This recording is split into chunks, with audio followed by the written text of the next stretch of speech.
Yo, hello guys and welcome back again to a brand new video. In today's tutorial guys, I will be showing you how to actually um, fill or make comments in multiple lines. So, to actually comment or uncomment multiple lines in Visual Studio Code, there is actually one way or two ways. There is the hard way, which is by going to each line and putting some slashes in the line, and there's the other way, which is the automatic way, which I'm going to show you in this tutorial. So before we start this tutorial, I will show you guys, for those who doesn't have Visual Studio Code, how to install it in your PCs. So first of all, you go ahead and open your browser and then you go to the URL section.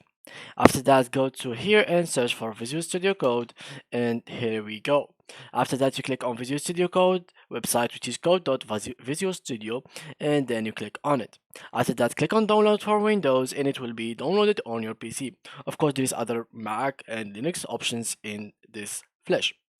After that, go and install it. Choose the languages that you want to learn or use in the program, for example, Python, C++, and C Sharp, and so go on, and create your account, and you'll be ready for starting your own project.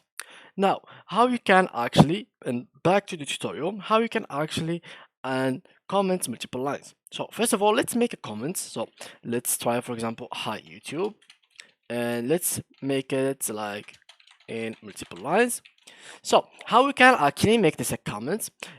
We can make it by adding some slashes. So this is a comment, and this is how we can actually make this a comment.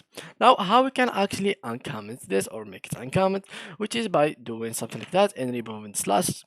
Now, how we can actually comment multiple lines, which is pretty simple. We can just go over here and select all the lines and then Control key C, and it will be like that, so something like that, and here you go, it will be commented. So if you want to add something like so, you can add a slashes as you'd like, but anyway, this what it does. Basically, it adds slashes. And so for example, let's say that you want to remove slashes. You can do something like that if you want. Let's do something, for example, like that. So let me just do it, Control L, and that will select this. So you can just copy, for example, all of these lines, so something like that, and keep like removing them all. So as you can see here. So yeah, guys, that's how you can actually uncomment and comment multiple lines in Visual Studio Code. I hope you learned something from this video, and thank you guys for watching.